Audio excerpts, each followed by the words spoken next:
예, 안녕하세요. 세뇌탈출입니다.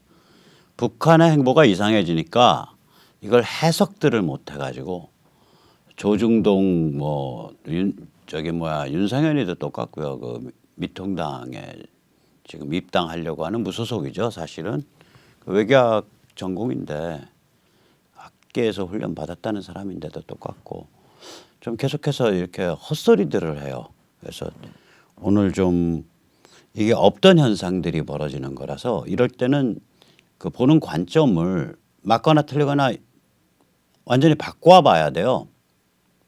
이 새로운 현상들이 이렇게 그 상상하지도 못하는 현상들이 나타날 때는 관점 자체를 확 바꿔봐야 되거든요. 이런 대담한 시도를 오늘 좀 더 해보겠습니다. 먼저 자율구독료 말씀 여쭐게요. 신한은행 140-012-108-493 주 백모 프로덕션입니다. 많이 도와주셔서 백모 세뇌 탈출 꾸준히 진행할 수 있습니다. 감사합니다. 그리고 책 좀 소개해 드리겠습니다. 이게 신간 안내인데요. 아직 책은 출간이 안 돼 있고 한 3개월쯤 나옵니다. 스텔스워 로버트 스팔딩이 지었고요. 중국과 딥스테이트의 미국 정복 음모입니다. 지금 사시면은 제가 서명해서 드립니다. 저하고 박한나라는 청년이 공역을 하고 있습니다. 저자 로버트 스팔딩은 그 미중 전쟁의 신호탄이 된 2017년 국가 안보 전략 National Security Strategy라는 보고서를 썼을 때 수석 부장을 했고요. 그 전에는 NSC에서 근무했고요. 그 전에는 그러니까 NSC라 그러면 이제 미국의 최고 정보기관이죠. 그 전에는 주 베이징 미국 대사관 무관을 했고요. 그 이전에는 B2 전략 스텔스 폭격기 조종사를 했습니다. 여러 가지로 중국과 미국의 딥스테이트가 어떻게 미국 사회를 망치려고 하는지 아주 적나라하게 쓰고 있습니다. 이 조중동 요새 이게 그 말이 아닙니다. 보면은 이게 조선일보만 잠깐 뽑아봤어요. 이게 이제 인터넷판 일면 톱이 볼턴 회고록에 발끈한 정의용 사실 크게 왜곡 협상신의 훼손. 지금 정의용 볼턴 가지고 얘기할 때가 아니거든요. 그 다음에 전 국정원 간부 말을 빌어서 김여정은 임시 후계자 자기 정치 의심받는 순간 장성택 운명. 결국은 이 제목이나 이 사람 관점이 의미하는 바는 김정은 체제가 무소불위의 그런 그 시스템을 갖고 있다. 마치 김정일 체제나 김일성 체제를 보는 관점에서 지금 김정은 체제를 보고 있는 거예요. 그래서 김여정이 까불다가 홀로 간다. 이런 소리죠. 또 트럼프가 볼턴에게 북 선제 공격하면 한반도 전쟁 나겠냐 이런 걸 물은 적이 있다라고 볼턴 회고록을 또 떡하고 뽑아 놨고요. 또 볼턴 회고록에서는 문재인은 박자치이고 트럼프는 음치이고 김정은은 길치이다. 그다음에 윤상현 또 볼턴 회고록에 대해서 한마디 한 걸 또 인용을 했어요. 문정부의 가짜 비핵화 쇼 기획. 자, 이게 윤상현이 이건 틀린 말이기도 하고 맞는 말이기도 하고 이건 해석을 여러 가지로 하시는 말인데 이 조선일보 또 중간에는 뭐가 또 대문짝만하게 나 있냐면은 평화네트워크라는 단체의 그 정옥식이라는 대표를 대북 전문가라고 해놓고서 뭐라고 인용했냐. 트럼프가 김정은한테 데이트 폭력을 행사한 거랑 같다. 그래서 김정은이 지금 트럼프의 독이 바짝 올라서 그래서 이 문재인 정부한테도 깽깽거리고 있는 거다. 이런 취지의 말을 정옥식이라는 사람을 대북 전문가라고 소개하고 했습니다. 제가 조선일보에 물어볼게요. 정옥식이가 언제부터 대북 전문가예요? 평화네트워크라는 그럴싸한 이름을 가지면은 대북 전문가가 되나? 그 정옥식 평화네트워크에서 만든 이 유튜브 보면요. 사드 배치 이것이 답이다. 이런 사드 배치에 대한 반대하는 얘기인데 상당히 공들여서 만든 유튜브 꼭지예요. 첫 장면이 뭐냐면 대한민국은 1919년에 시작됐다. 아니 대한민국이 1919년에 시작됐으면 1919년 3.1운동 이후에 독립운동한 사람들은 다 바보 인가? 대한민국 있는데 왜 독립운동해? 국가라는 건 독립을 선언한다고 국가가 되는 게 아닙니다. 국민과 주권과 영토가 있어야 되는데 국민의 국적이 없고 대한민국으로서의 주권이 없고 영토가 일제에 합병당해 있으니까 없고 근데 대한민국이 어떻게 1919년에 시작했어요? 그 다음에 항일은 끝나지 않았다. 지금 사드 배치 얘기하는데 항일 드립치고 있는 거예요. 1919 건국론 얘기하고 있고 자 그러면 정옥식이 어떤 컬러의 사람인지 나오죠. 이런 사람을 대북 전문가라고 인용을 하고 처자빠졌다고요. 조선일보가 그래서 한 꼭지를 썼어요. 넋이 빠진 거예요. 한마디로 넋이 빠진 거예요. 이 상황을 어떻게 해독할지 몰라가지고 우왕좌왕 하고 있는 겁니다. 조선일보 다 사표 쓰세요, 기자들. 무슨 쪽팔리는 일을 하고 있어? 친북 성향, 사드 배치에 반대하고 친일파 드립치는 사람을 인용을 해서 배꼽 기사로 만들어서 뽑고 그것도 굉장히 그 쌍스러운 표현이잖아요. 데이트 폭력. 데이트 폭력이라는 게 뭐예요? 데이트하자고 여자 꼬셔내가지고 강간했다는 소리 아니야.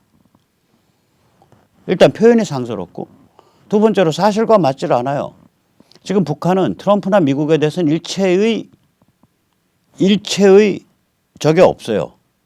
그 비난이 없어요. 거기에 그 김여정 말을 보면 적보다 더 미운 거는 우리 편인 척하면서 적한테 짝짝꿍 쳐주는 문재인 같은 놈들이다. 이런 얘기가 나와요. 그러니까 북의 지배계급이 볼 때 미국은 적이야. 그러니까 쟤들은 저러려니 해. 그런데 문재인 586 집단은 이건 북한 편인 것 같이 하면서 자기들 엎어치기 해갖고 목조르기 할 때 제일 가장 치명적인 손해를 끼쳐왔다. 이래서 독이 받아 있는 거거든요. 그러니까 정옥식의 말은 김여정 발표문 하나 제대로 해독을 안 한 자기 몽상에 취한 말이라고요. 그걸 뽑아가지고 그걸 배꼽 기사로 만들어. 조선일보가 넋이 빠졌습니다. 이건 그러니까 넋이 빠졌다는 거예요. 뭔가 자기들의 관점과 다른 일들이 막 벌어지니까 이때까지. 오케이. 조선일보의 관점뿐만이 아니죠. 대부분의 사람들이 야 그래도 뭐 미중 간에 어떻게든 봉합될 거고 그래도 뭐 북한이랑 어떻게든 비핵화 타결이 나든지 아니면 실제적인 핵보유국으로 미국이 인정하든지 그렇게 넘어가면서 휴전선 남쪽은 이제 중국과 미국 사이에 줄다리기 하는 줄타기 하는 그런 그 나라로 이어질 거다. 뭐 이런 식의 사고방식을 갖고 있거든요. 이른바 보수, 이른바 우파라고 착각들 하는 우리나라 금수저 제도권, 수구 기득권의 관점이 그렇습니다. 그런 사람들 관점에서는 트럼프도 꼴 보기 싫고 판을 흔드니까 미중전쟁도 싫고 중국이랑 경제 많이 묶여 있는데 미중전쟁 일어나는 것도 싫어요. 그리고 휴전선 붕괴도 싫어요. 왜냐? 휴전선이 붕괴하면 평양에 급변 사태가 일어나면 대한민국 정치판이 흔들리니까 다 싫은 거예요. 이것이 미국의 국무부의 PC 좌파, 빅터 차, 그다음에 조셉 윤 이런 그 친중 국무부의 PC 좌파들하고 대한민국의 금수저 수구 기득권하고가 그런 관점을 갖고 있어요. 자, 이런 관점 갖고 있는 사람들의 입장에서 보면 지금 상상도 못했던 일이 벌어진 거 아니에요. 뭐냐면 평양이 서울을 적으로 선언하고 그때 서울은 문재인 주사파를 적으로 선언하고 칼을 뽑고 덤비는 일 아니에요. 이거 어떻게 해석해야 되냐 이거야. 그래갖고 해석이 안 되니까 이런 일을 쳐벌리고 있는데 이럴 때는 근본으로 돌아가야 됩니다. 조중동은 우선 미중 전쟁의 심각성을 조명해야 됩니다. 거기에 아닥하고 있죠. 두 번째는 미국 안에 정치 내전이 벌어지고 있다는 걸 주목해야 됩니다. 극악무도한 PC 좌파 글로벌리스트들하고 미국의 리더십을 강화하겠다. 문명적 가치를 지향하는 주권국가로서 미국을 우뚝 세우겠다. Value Oriented Sovereign State, 가치지향 주권국가로 우뚝 세우겠다라는 자유보수 진영하고 둘 사이에 지금 생사결이 벌어져 있다. 이거 주목해야 돼요. 이걸 옆에서 저기 배신자 같은 볼튼 같은 놈 저기 뭐야 그 이렇게 축혀 세워져 가면서 트럼프야 뭐 저기 할퀴느라고 지금 정신이 없는 거예요. 조중동이. 트럼프 할퀴어서 뭔 이익이 있는데. 그리고 볼턴이 올바른 놈인가? 제가 그 당시에 북한 겁 좀 줘야 되니까 볼턴 그렇게 욕을 안 했지만 볼턴 그거는요. 완전히 뭐라 그럴까? 군사 편의주의자예요. 군사 만능주의자예요. 저기 어디야? 2003년에 이라크 침공할 때 후세인이 WMD를 가지고 있다라고 거짓말로 나발 불어서 아들 부시와 딕 체니와 럼스펠드가 꾸며낸 이라크 침공이라는 엉터리 작전을 앞에서 나발수를 하던 놈이에요. 그것 때문에 나중에 상원 청문회까지 불려가서 감옥 갈 뻔했었다고요. 트럼프가 잘 이용해 먹었지. 왜냐? 나 이런 미친 군사 도발주의자를 내가 보좌관으로 쓰고 있어. 안보 보좌관. 그러니까 너 북한 너희 저기 조심해야 돼. 이럴 땐 이 미친 칼잡이 하나 써야 되거든. 근데 미친 칼잡이가 용도가 다해서 이제 좀 쉬어야겠다 그러니까 이제 칼 뽑고서 이제 트럼프 치고 있는 건데 이게 정상인 놈이 아니라고 인간이. 정상 아니죠 당연히. 볼턴을 얘기를 하려면 볼턴이 2003년 이라크전 때 선무당 해가지고 미국의 딥스테이트들의 말도 안 되는 전쟁 계획을 막 앞에서 불라불라 나팔수하던 놈이다. 그래서 그것 때문에 나중에 미 상원에 불려가서 가만두면 감옥 갈 정도로 크게 곤욕을 치렀다. 이런 얘기를 같이 해줘야죠. 그런 얘기 안 하잖아요. 그다음에 이게 미북 관계가 육자구도에서 양자구도, 즉 육자구도란 얘기는 구도 자체가 중국이 주도하는 구도예요. 북한은 중국의 나와바리에 속하는 위성국가로 인정을 하고 중국 너희가 북한 핵을 해결해라는 게 육자구도입니다. 본질적으로. 양자구도는 뭐냐면 죽이 되든 밥이 되든 미국이 승부내겠다는 구도예요. 이 육자구도가 양자구도로 바뀌었다는 것의 의미를 조중동이 제대로 한 번이라도 조명한 적이 있나요? 없어요. 그래 놓고 트럼프는 장사치라는 거 아니에요. 볼턴 띄워서 트럼프 문재인 모두 까게 하고. 한반도는 브레이크 없이 전쟁 위기로 치닫고 있는 상황으로 묘사하고. 북한은 아까도 보셨지만 저런 국정원 간부 이런 말 보면 배경에 깔려 있는 게 뭐냐. 김정은 지배체제가 확고하다. 이런 옛날 패러다임. 마치 김정은이 옛날에 김정일, 옛날에 김일성과 같은 그런 사람인 듯 전제로 깔고. 그러니까 다 옛날 패러다임을 쓰고 있는 거예요. 근데 세상은 바뀌었거든요. 미중전쟁이 벌어졌고 우한 코로나가 그 미중전쟁을 더욱더 악화시켰고 중국은 지금 빈사 상태로 침몰하고 있고 한반도에서 급변 사태 일어나도 중국이 감히 개입할 그런 상황 되기 힘들고 트럼프는 재선 가능성이 무지하게 높고 트럼프는 미중전쟁을 끝까지 몰고 가서 중국 공산당과 인민해방군 체제에 금을 가게 만들겠다고 나서고 있고 홍콩은 사실상의 해방으로 흘러가고 있고 이런 일들이 벌어지고 있는 거예요 지금. 옛날과 상황이 다르다고요. 이 상태에서 북한이 딱 갇힌 거거든요. 뭐 자원 수출 그것도 잘 안 돼요. 유엔 결의 때문에. 수출량이 제한돼 있다고요. 금지돼 있거나 뭐 철광석, 석탄 이런 거. 에너지 수입도 제한돼 있고. 해외 노동자 송출도 제한돼 있고. 북한제 가짜 양담배, 북한제 마약 이거 유통도 제한돼 있고. 북한제 위조 달러, 슈퍼 저기 100달러짜리 지폐 이것도 제한돼 있고. 그러니까 쟤들이 지금 숨도 못 쉬고 있는 상태라고요, 북한이. 그리고 미국 공군기에는 지중 폭발 스마트 전술핵 폭탄 B-62, 61-12 속속 장착되고 있고 미국의 핵잠 오하이오 클래스 핵 4대 개조되어 있는 거 토마호크 발사 거기에는 W-76-2 방사능 많이 안 나오는 전술핵 핵탄도 거의 실전 배치되어 있다고 판단되고 있고요. 이 상태에서 지금 숨도 못 쉬고 있는 거라고요. 숨도. 자, 그래서 저 사단이 난 거거든요. 그래서 이걸 우리가 북한이 지금 어떤 상태인가를 한번 대담한 가설을 세워볼 필요가 있습니다. 저가 김여정이가 나서가지고 저렇게 설칠 군번이 못 돼요. 그리고 김여정을 당 중앙이라고 부른다는 것도 웃기는 거예요. 왜냐? 북한 사람의 어록에서 언어 체계에서 당 중앙이라는 얘기는 최고 실세를 뜻합니다. 김정일이 자기 아버지 김일성을 핫바지로 만들었을 때 80년대 초부터 김정일에 대한 칭호가 당 중앙이었습니다. 그래서 저는 감히 대담한 가설을 내세웁니다. 당 조직 지도부가 몰락했다. 이제 김영철 계가 이끄는 군부의 세상이다. 일단 당 조직 지도부가 뭔지 한번 보자고요. 이 당 조직 지도부라는 건 그 이름과 전혀 다릅니다. 이건 한마디로 말하면 무소불위의 슈퍼 비밀 경찰입니다. 다른 말로 표현하면 북한은 60년대 말 70년대 초부터 당이 제대로 작동하지 않았어요. 당의 주요 대회들이 안 열렸다고요.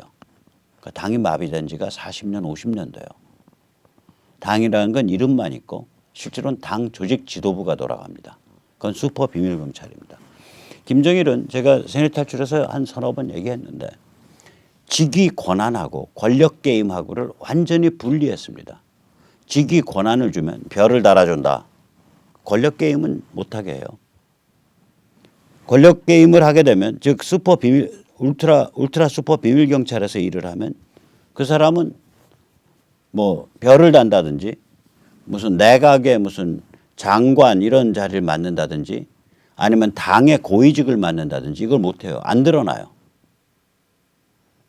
그래서 이 김정은이 처음에 그 집권을 했을 때 탈북 시인 장진성 씨가 이 당 조직 지도부를 주목을 하면서 김정은은 당 조직 지도부에 의해 조정당하는 수령 연기자다. 이런 얘기를 했었어요. 김정은 초기는 확실히 당 조직 지도부가 굉장히 셌습니다. 그때 이상한 현상이 하나 벌어집니다. 아직 김정일 체제가 안 끝났을 때 김정일이 2011년 말에 죽습니다. 황병서 당 조직지도부 부부장, 당 조직지도부 부장은 김정일입니다. 국방위원장입니다. 2010년에 황병서가 인민군 갑자기 별을 달고 나타나요. 그래서 급부상을 해요. 실세 중에 실세로. 2010년, 2011년, 2012년에. 이거는 뭐냐면 해석을 당 조직지도부가 이제 오픈에 나와가지고 오픈에 나와서 직위와 권한을 받은 거예요. 오픈에. 그래서 군부 장악을 시도했다가 나중에 2017년에 실패해서 숙청당하는 걸로 봐야 됩니다. 이 과정을 한번 보시면요. 김정일이요. 2009년, 2010년 죽기 전전에 이상한 짓을 해요. 아까도 말씀드렸지만 황병서를 별을 달아주고 또한 군인 김영철에게 정찰총국이라는 무시무시한 공룡기관을 만들어서 김영철한테 맡겨요. 이 사람은 군인 출신이거든요. 김영철은. 이 정찰총국은 그전에 있었던 군 정찰국에 노동당 작전부와 노동당 35호실 기능을 더해준 겁니다. 그러면 이게 뭐가 되냐. 군 기무관리, 그러니까 인민군 내부에 우리 기무사나 보안사가 하던 일, 플러스 해외 공작 플러스 대남 공작을 하는 무시무시한 저거가 되는 거예요. 괴물 조직이 되는 거예요. 공룡 조직이에요. 그러면 정찰총국이 2009년에 만들어지고 초대 정찰총국장에 지금 김영철이가 등장한다고요. 그때. 이게 뭐냐. 김정은 후계 체제 안정을 위해서 김영철을 포스트로 군부 권력을 인정했다는 걸 의미해요. 김정일이. 그 짓을 해놓으니까 당 조직 지도부가 반발할 거 아니에요. 야, 우리가 이때까지 다 흔들어 왔는데 지금 저기 위원장님 갑자기 뭔 일입니까? 라고 내심의 반발이 있을 수 있으니까 당 조직 지도부의 1순위인 황병서를 군으로 끌어올려서 양지로 나오게 해서 음지에서 권력 게임을 하면 양지의 직위 권력은 안 주고 직위와 권력을 안 주고 직무와 권한을 안 줘요. 양지의 직무와 권한을 받으면 음지의 권력 게임을 못하게 하던 그 룰을 김정일이 마지막으로 깨는 거예요. 죽기 전전에. 그래서 당 조직지도부의 부부장인 황병서를 양지인 군으로 끄집어내서 갑자기 별 하나 둘 셋 넷 막 따라주고 그냥 고속승진시켜주네. 한편 군 출신들한테는 김영철 같은 노동당 35호실과 노동당 작전부의 그 해외 공작 대남 공작 그거를 뺏어갖고 정찰총국이라는 걸 만들어서 딱 입에다 딱 물려준 거예요. 너희가 혁명 전위 세력이다 이거지. 남조선 혁명에. 그래서 군 출신은 군 출신대로 하나의 굉장히 중요한 업무를 맡기고 당 조직 지도부는 거기에 반발할 수 있으니까 군으로 끌어내고 이 짓을 해놓고 김정일이가 죽은 거예요.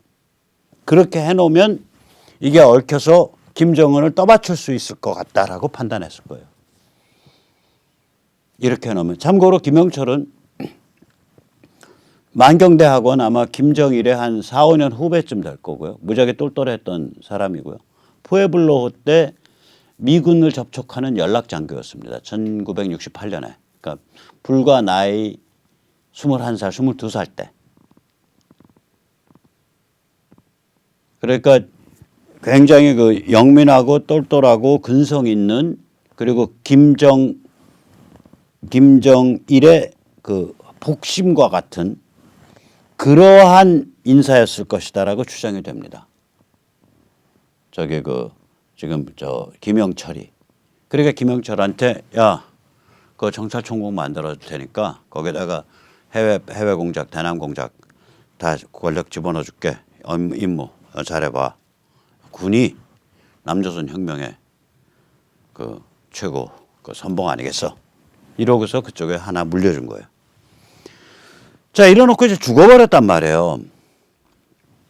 죽어버리니까 당 조직 지도부가 칼을 뽑아요. 2012년에 이제 김정은이가 들어서죠. 칼 뽑자마자 누구부터 치냐? 원로 인민군 총참모장 리용호부터 칩니다. 그 다음에 한 3년 지나서는 변인선 인민군 총참모부 작전국장 치고요. 현영철 인민무력부장 치고요. 그러니까 군의 원로들을 계속 치는 거예요. 당 조직 지도부가. 그 다음에 장성택계 숙청을 할 때는 국가보위성을 내세워서 피비린내 나는 숙청을 하죠. 2013년 말에서 2014년 초입니다.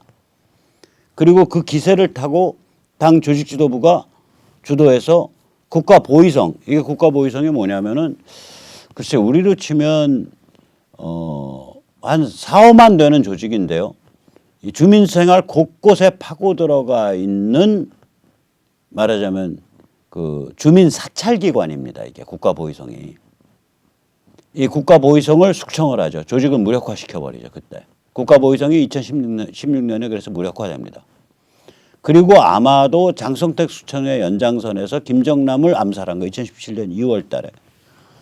그것 역시 당 조직 지도부가 뒤에서 끈을 당기고 있었을 거예요. 이때가 당 조직 지도부가 승승장구할 때예요. 2012년, 13년, 14년, 15년, 16년, 17년. 요 5, 6년간이.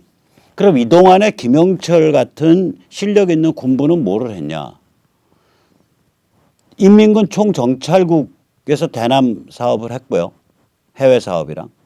그 공을 인정받아서 김영철은 인민군 총정찰국은 자기 그 핫바지 내세워서 자기가 여전히 컨트롤하면서 동시에 당 통일전선부를 먹습니다. 아마 제 생각에는 이 공작 자금을 좀 편하게 쓴다는 거 외에는 여기 이 인민군 총정찰국이나 통일전선부는 그 자체로는 돈 나오는 데가 아닐 거예요. 그거는 그 전에 이제 군부 권위주의 정부 때 우리 대공 파트를 보면 알거든요.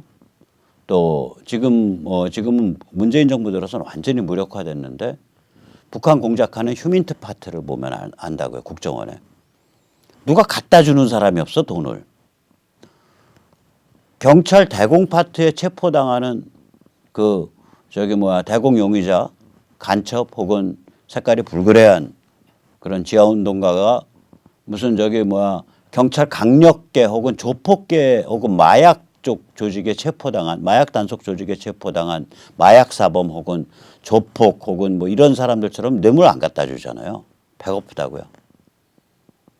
저 배고픈 데인데 일은 굉장히 민감한 일을 맡은 거예요. 계속해서 그쪽에서 권한을 강화시켜 온 거예요.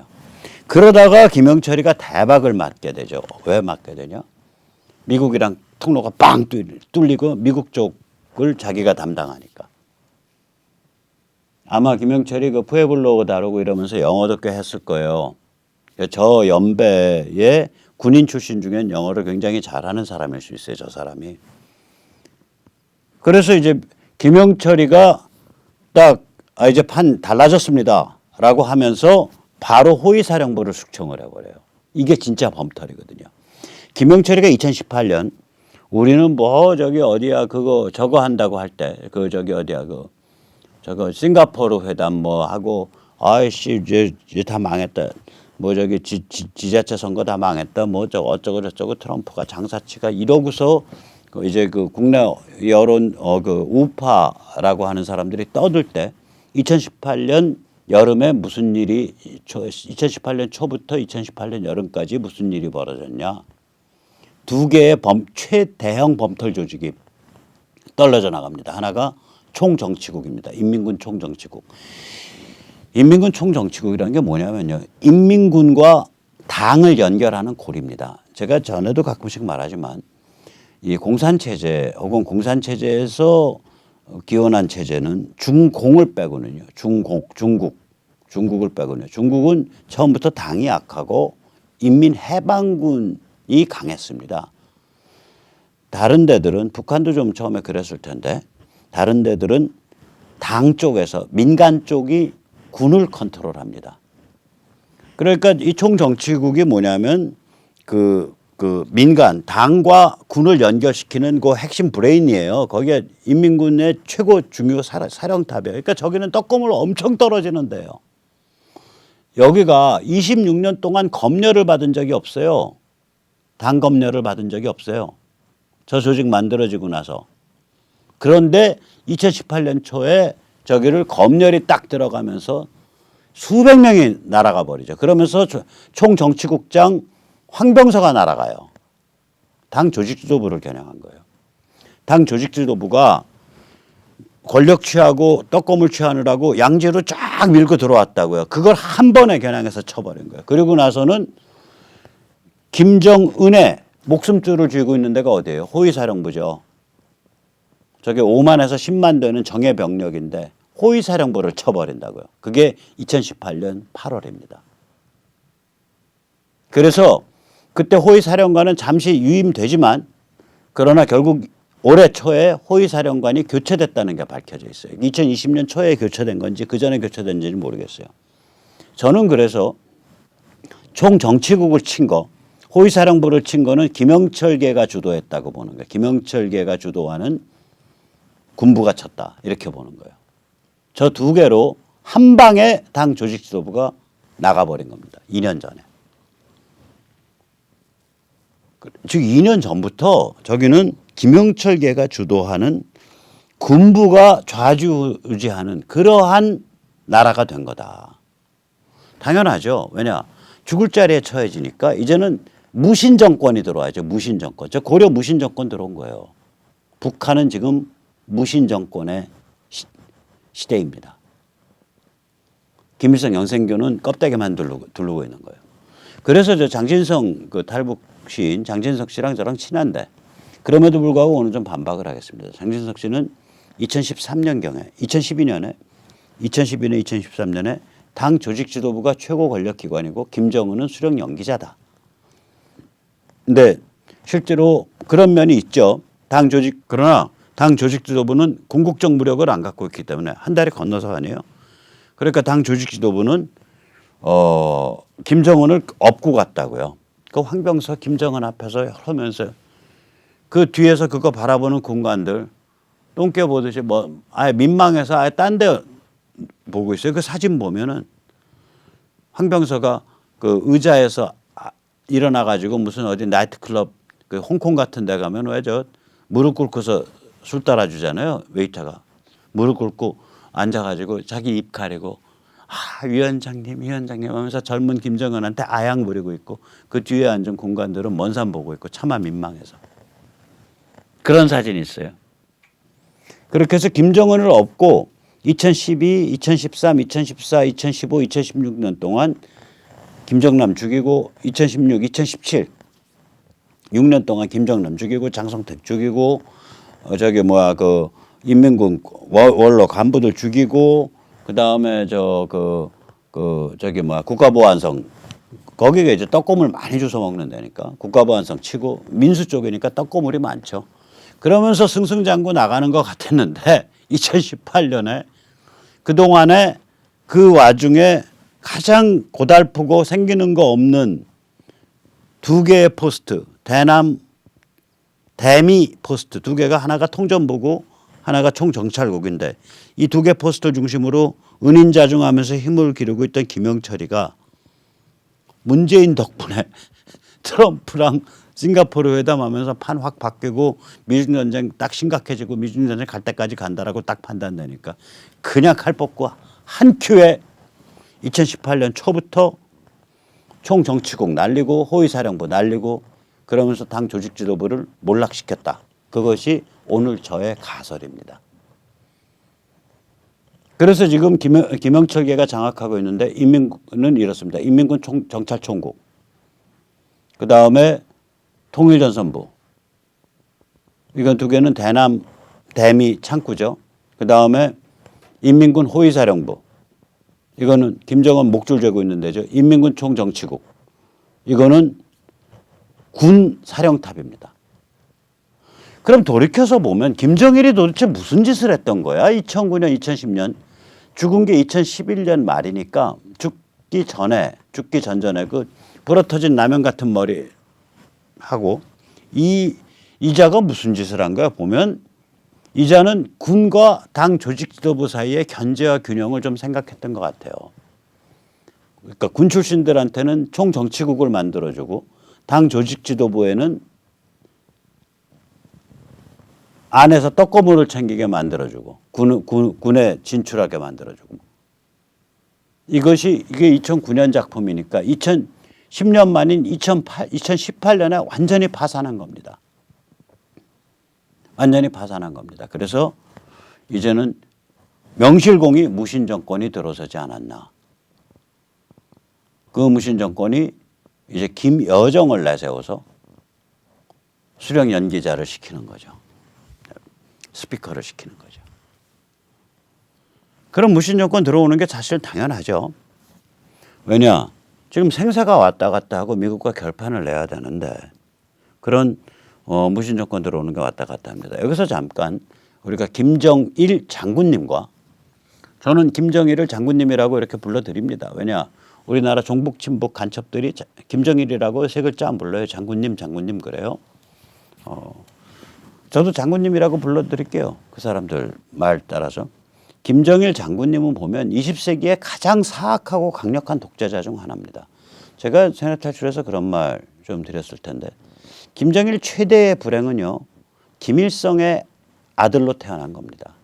그 사람이 만약에 남쪽에서 웬만한 집에 그냥 보통 서민층 집에라 태어났으면 엄청난 사업가가 될 수 있을 사람이에요. 집요하고 머리 좋고 순발력 있고 창의적이고 그다음에 설득력 있고요. 아주 특이한 사람이에요.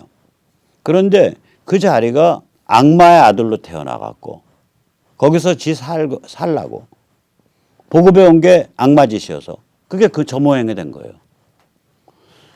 김정일은 일단 그 인생 자체부터 보면 이거 보통 놈 아니구나 생각이 듭니다. 유년기 청소년기는요. 자기 이복동생 김평일 그다음에 자기 김광엽 자기의 계모의 오빠죠. 그러니까 명분상으로는 외삼촌이죠. 그다음에 자기 계모 김성애 이 셋한테 밀려서 죽을 자리에 있었어요. 찬밥이었어요. 그때 그 북한 지도층 내부에서는 공공연하게 자기 지도자는 우리 평일이야 이러고 다녔다고요. 그걸 누가 그렇게 분위기를 잡았냐? 김광엽이가 그렇게 분위기를 잡았습니다. 김광엽이는 그 김일성의 중마고우면서 김일성과 같이 동북 항일연군 했고 그 때똥 김일성과 같이 붙어 다닌 인간이에요. 김광엽이는. 자, 이래 죽을 자리에 처했을 거 아니에요. 그런데 대학을 졸업하고 바로 김정일이가 한 짓이 뭐냐. 당 선전부에서 일을 하기 시작했어요. 그러고 나서 이제 문혁이 벌어지니까 문혁의 혁명소조를 본따서 3대 혁명소조라는 걸 만들어 가지고 당을 60년대 말이 되면 거의 장악을 합니다. 밑바탕을. 그게 왜 그러냐면 이제 당의 그 좀 나이 들은 사람들의 숫자가 극소로 작았어요. 그때는. 왜 작으냐면은 6.25 때 많이 죽거든요. 그러니까 이제 막 대학 졸업하고 20대 이제 그 한 그 초반 중반 애들이 이제 막 그 이제 사회로 쏟아져 나오는데 그중에 똘똘한 애들이 당에 들어가서 이제 그 어른들 딱 밑에서 딱 받치면서 쫙 올라가니까 한 3, 4년 만에 당을 장악해 버리죠.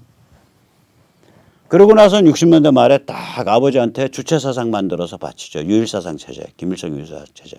그게 60년대 말 70년경의 일입니다. 그러고 나서 70년경에 자기의 무늬만 외삼촌 김광협을 숙청합니다. 김정일이가. 명분은 김일성 유일사상 체계를 따르지 않는다예요. 그래서 최강 실세가 돼요. 70년경이면. 그리고 나서 야금야금 먹고 들어가서 80년대 초에 실권을 완전히 장악을 하죠. 그때부터 당 중앙이라고 불립니다. 그래서 80년대 초에 김일성이 우리 아들이 정말 위대하고 이제 아들이 다 알아서 한다라는 아들한테 바치는 이제 그 시를 써주고 이선으로 물러납니다. 그랬다가 80년대 후반에 소련의 고르바초프가 나오면서 이 전체 공산권이 흔들리니까 김일성이 나서서 내가 나서서 이제 좀 교통정리해야겠어라고 시도하면서 김정일과 김일성 사이에 갈등이 굉장히 격화됩니다. 그리고 94년에 김일성 사망하고요. 그리고 나서 90년대 중반부터 고난의 행군해서 200만 300만 굶겨 죽여가면서 선군과 핵강국을 추진합니다. 저 경력을 하나하나 보면요. 악마는 어떻게 탄생하는가를 알 수 있어요. 정말 악마적 리더십을 갖고 있습니다. 저런 리더십이 있기 때문에 김정일 때에는 군을 제어할 수 있었어요.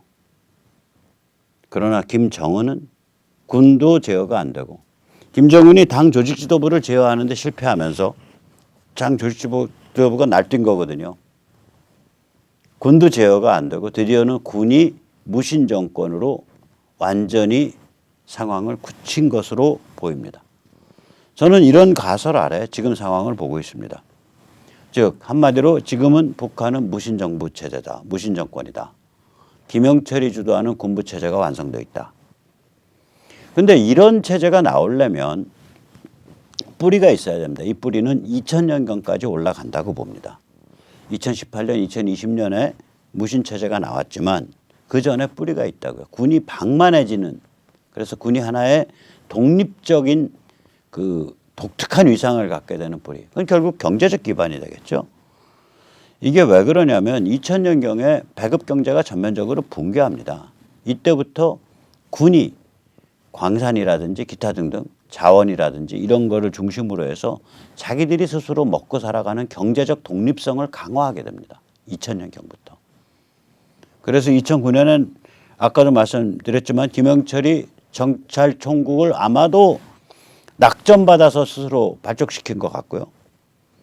그리고 나서 2016년에는 통일전선부까지 장악을 하죠. 가장 민감한 대미, 대남 공작을 하는 양대 기관 모두 장악을 합니다. 그리고 조용히 힘을 배양했겠죠. 저긴 그렇게 돈이 생기는 자리는 안 해요. 둘 다. 간첩한테 갈 돈을 중간에서 슈킹할 수는 없는 거 아니에요. 그러면서 당 조직지도부는 한편 당 조직지도부는 2012년, 13년, 14년, 15년, 16년, 17년 동안 군부수청, 장성특계수청, 그다음에 국가보위성수청, 김정남 수청 이런 걸로 해서 지배집단 내부의 그 민심을 많이 잃어버리게 됩니다.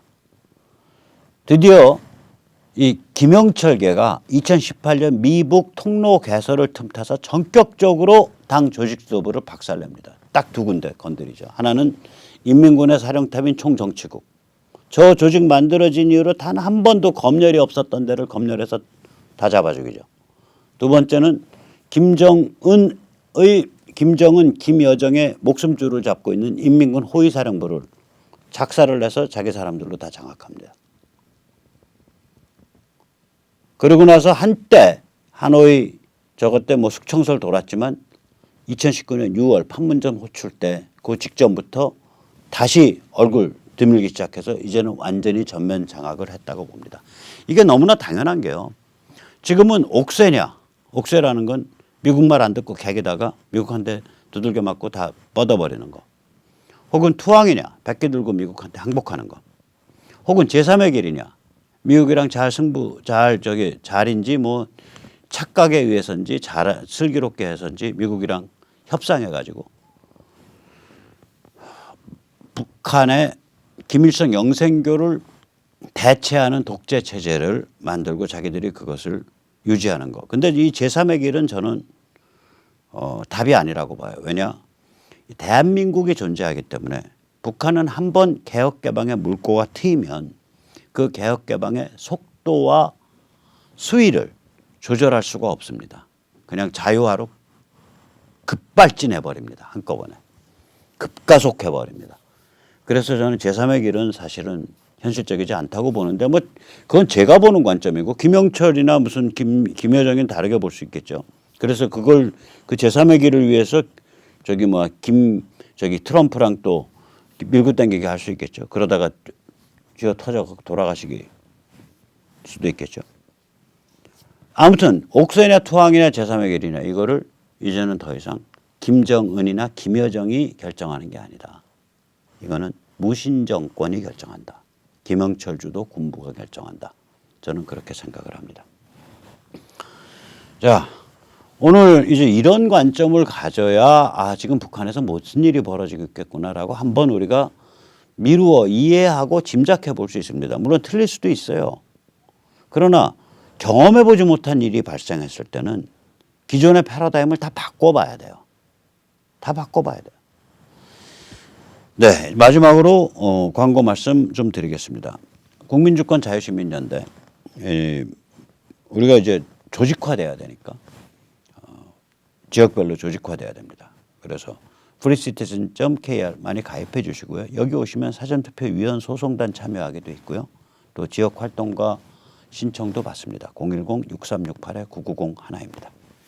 그리고 4.15 부정선거 수사 촉구 집회 이거 매주 목요일 날마다 열리죠. 오후 5시에 대검찰청 앞 2호선 서초역 6번 출구 민경욱 전 의원 한변 4.15 부정선거 진상규명 TF 변호사들 미래를 여는 청년 변호사 모임 4.15 부정선거 진상규명을 위한 변호사연대 국민주권 자유시민연대 서울연합 이런 데가 주최를 하고요. 주관은 자유대한호국단이고요.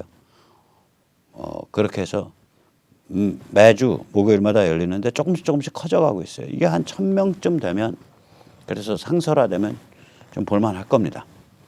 그리고 인천에서 민경욱 의원 같이 하죠.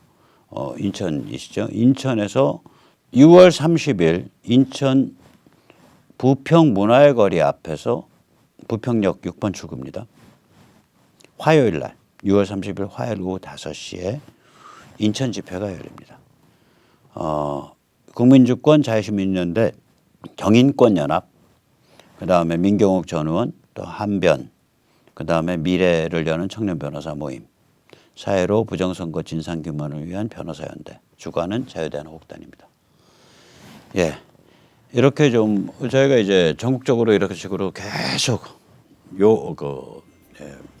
들불처럼 퍼져나가야 합니다. 그럼 오늘 여기까지 모시겠습니다. 감사합니다.